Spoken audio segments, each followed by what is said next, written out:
So I got the drone up over a small lagoon at Crocodiles Park, and all the crocs were really skittish. But there was one crocodile in particular that was holding its ground and really eyeballing that drone. I thought, great, I'll use this fellow.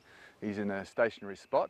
I lined the drone up and moved over the top of him. And as I was doing that, I looked up towards the lagoon and saw a crocodile vertical out of the water and heard the great clamping noise of a crocodile's jaws coming together.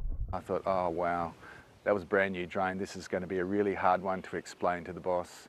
The way we got this drone back was because the crocodile went and fished it out. And luckily for me at the ABC, we've got some very clever technicians. They managed to retrieve the footage.